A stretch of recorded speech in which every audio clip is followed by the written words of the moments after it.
Are some of the key takeaways from the preliminary report, and the final report is likely to be released within 90 days from the date of the accident. Samir, thanks so much for joining us with all those details. But to discuss this, we are now joined by Mr. Mark D. Martin, CEO of Martin Consulting, and Devesh Agarwal, aviation analyst and founder, BangaloreAviation.com. Gentlemen, thanks so much for joining us here on ET Now. But Mark, coming to you first then. Engine fuel control switches were cut off seconds after liftoff. And the report clearly states that dual engine cut-off switches moved on from run to cut-off within just 1 second. If you can tell us, how do you read this, and can the switches actually be cut off automatically, or can it be done only through human intervention? Okay, so first up, I think we got to understand that these switches are mechanical and they are foolproof. They've got a gate, they've got a mechanism which locks it into position.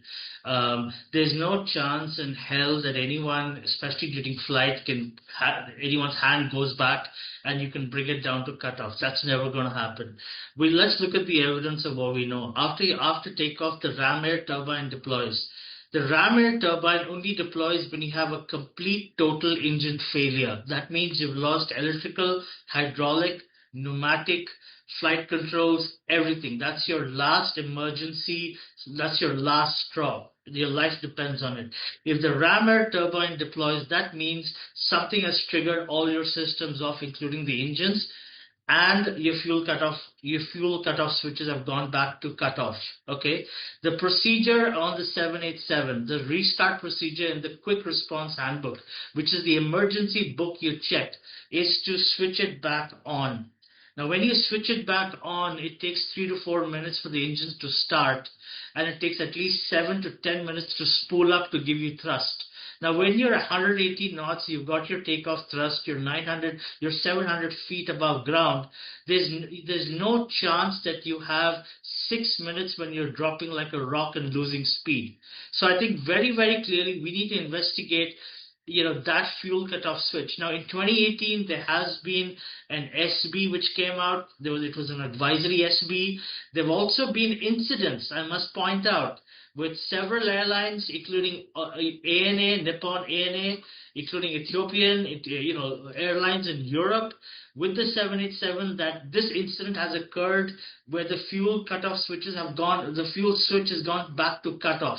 It's not the first time this is occurring. It's happened before, and Boeing themselves have issued a advisory circular. Let's be very, very clear. This investigation now intensifies. It goes to a whole new level.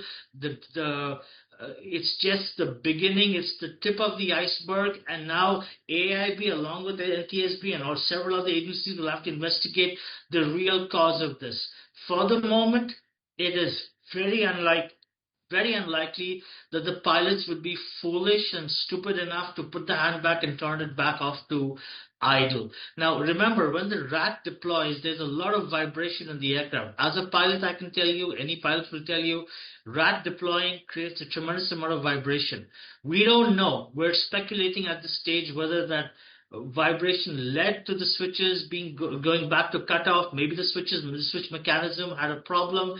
Maybe it was faulty. We're not sure. But all I'm going to say is that something doesn't add up. And the most important thing I want to ask you today is that in the DGCA, in the AIB initial preliminary report, they've talked about the advanced flight data recorder data. But let me tell you that the 787 also has a cockpit camera.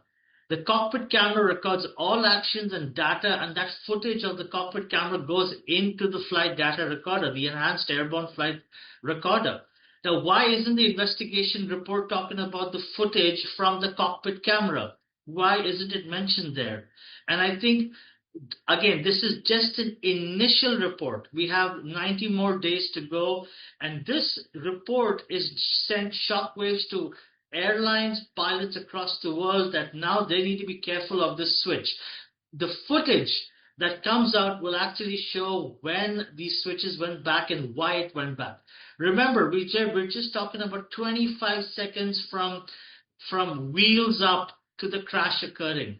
And even if you try to restart it, which is the standard procedure in the Boeing Quick Response Handbook, there's no way you can start your engines and in 3 seconds it takes at least 5 to 10 minutes. Okay, so Understood. we're in a situation where it's best that everybody stop commenting, stop refraining from speculating. We need to cooperate with that investigation. We need to leave no stone unturned now, because this is impacting every 787 aircraft operation in the world at the moment, and it is vital that whoever is in that investigation completes it in 90 days. Even if it take 180 days, I don't care.